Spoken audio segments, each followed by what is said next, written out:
Ever since being born into this material world, this society, we are constantly swimming in temptations of social comparison or social influence to be a specific way or to look a specific way. We have all heard of the phrase keeping up with the Joneses. And it's only human to want to belong in a societal circle because we all have a need for love and belonging. Some people might have a higher need for it, some people might have a lower need for it, but we all need the sense of belonging to some extent. Another fallacy we have as a species is the hierarchy and inner judgment of good and bad, or the superior and inferior. This is something that we have all experienced internally and externally. I'm not sure whether the internal part came first or the external part came first, which led to us having those internal judgment or belief of what we should or must do to be good enough.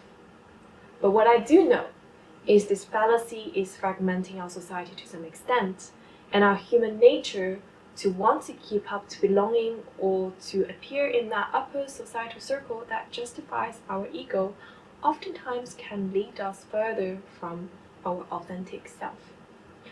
In the world of consumerism, obviously, the more you spend, the better. The more you want, the better. The more you feel lacked, the better. Because all of those lead to you spending more money and investing more of your time doing those things you think you need and worrying about not having something if you cannot afford. There is an obvious reason why social media marketing is so effective nowadays. Marketing is mixed into both entertainment and social influence. Not that this is anything new. Advertisements between TV shows have been here forever and is still going. But somehow, that felt okay because it was very clear that it was an advert. Like we know they're trying to sell us something. They might fake really sleek, silky hair to sell us a shampoo. But we know obviously it is all staged. But nowadays on social media platforms like Instagram or TikTok, sometimes those ads are so subtle, advertised by influencers during their content, and you don't even know if they're being paid to sell you this product or this kind of lifestyle that requires this product. But it is this lack of awareness and transparency that boosted consumerism in a very subtle but super efficient and effective way. A few years back, I came across some high-maintenance social media influencers who are promoting being a high-maintenance chick or person. I feel really bad calling you chicken. I'm really not trying to be rude. This is just a word a lot of people use in America, apparently. British people used to call women birds. So not that much better either. Basically, that equates being a high-value woman, or essentially if you are a high-value woman, you also need to be high maintenance. And being high maintenance by our social media culture usually means you're putting a lot of effort and time and money into self-care. According to the dictionary, it means needing a lot of work to keep in good condition. Now, I think the notion of being high maintenance is high class comes from the idea that usually the more high-end or luxurious or rare things, such as in terms of car or house, probably are a lot more high maintenance than their counterparts. And usually only wealthy people are able to afford such luxury. So by that logic, if you are a high maintenance woman, that requires a lot of attention, money, and time and effort to be satisfied. That means only wealthy men with lots of free time can afford you if you are a product. And because people believe that wealthy men are high value men, and they're assuming that all wealthy men likes to take care of high maintenance women as if it is their flashy car or property, I guess by that logic, women thinks that by being more high maintenance means they can attract high value men with lots of money and free time to look after them. Whew, you know what? If I go through this logic, it makes sense. I'll give you that. The only glitch I had when I went through this logic was, are women property or human beings just like men? Obviously men and women are different kind of human, but Do men want a woman just as another expensive property? Or do they want more of a human partner or a team player?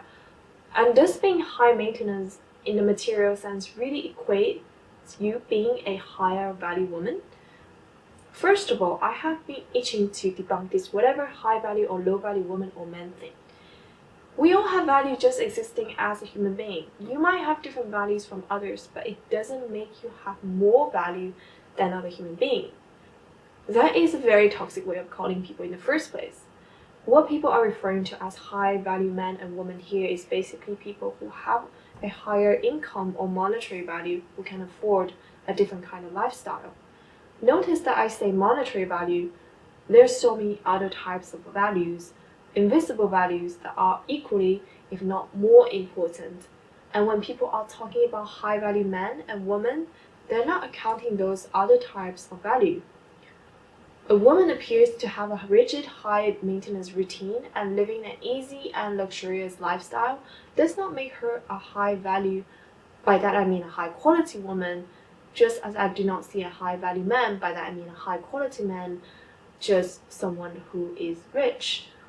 Let's just change the word high value to high quality, which is more accurate adjective to describe what we're discussing here. A lot of things that are sold to us to increase our so-called values are not really making us a better person. They are not solving any internal issues that you have to face head on. They're not renewing your mind. And sometimes they can even make your life more complicated than it was. For example, one of the things I never get is getting your nails done.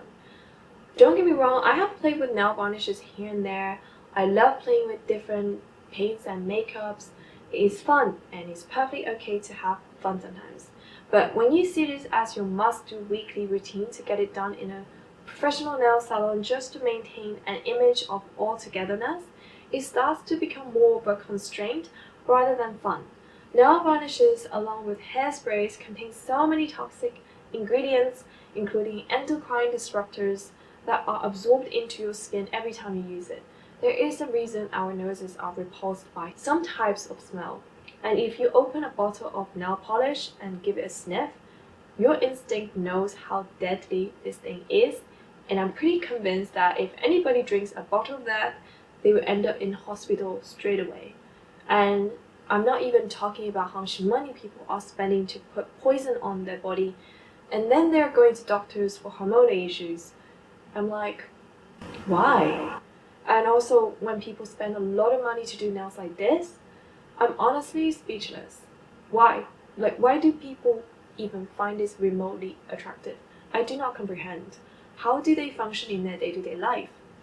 That is a mystery for sure. Maybe they see luxury in some culture because that means they don't need to work or do anything, which means that may be a symbol of wealth.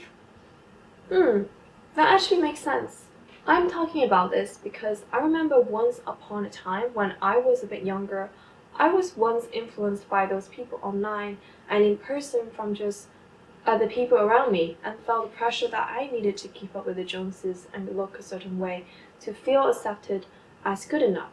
I was comparing myself with other women and feeling this sense of lack and wishing that I could have what they have so that I could be just as happy as they seem on the posts, on their social media accounts, or as how they seem outwardly in real life. This has definitely contributed to the development of shopping addiction, which I talked about in the previous video. In a way, our society is still geared towards consumerism and materialism, if not even more now. But as I grow older, and as I heal through my own struggle with shopping, I realize that all these things, luxury or not, all these material things don't matter. If you are meeting your basic survival needs, they don't matter. They may create an illusion of lack in your life, but having them never solved or healed my inner wounds, hyper-focusing on them actually made things worse. I'm not saying they're bad, I enjoy them, but they're just not the center of my life. It is also important to note that being high maintenance in a material sense may be a coping mechanism a lot of us use to de-stress and to make us feel a bit better when we are living a life that is not fulfilling us or not aligning to our inner calling. So some people might find that they can let go of a lot of these high maintenance spending or behaviors when they finally decide to face their fears and prioritize doing the inner work. I don't dream of being high maintenance because being high or low maintenance doesn't matter to me. What matters more to me is the quality of a human being, the cardinal virtues of courage, temperance, wisdom, justice, and magnanimity, the fruits of the Holy Spirit, which include love, joy, peace, patience, kindness, goodness, faithfulness, gentleness, and self-control. And let's not forget the importance of basic personal hygiene and care. To some people, maybe I seem high maintenance because I value beauty and appreciation for beauty is one of my character strengths. To some people, I'm really low maintenance. I myself think I'm relatively low maintenance and I enjoy the simplicity of my life. To me, simplicity and efficiency is valuable, but we're all different, and having different values does not mean you have higher or lower values as a human being. I can say that I don't dream of being high maintenance with confidence because I know who I am authentically. And I have done so much inner work to be able to trust myself in making decisions that truly align with me. And even though the inner work never ends, and I'm still gonna make tons of mistakes days in and days out, whatever decisions I make to care for myself or to do anything, whether it seems high maintenance or low maintenance, ultimately, I do them because they align with my heart and my beliefs. As always, if you like this video, give it a like. If you don't like it, feel free to give it a dislike. And if you want to see more from me, you can always subscribe. No pressure though. Bye!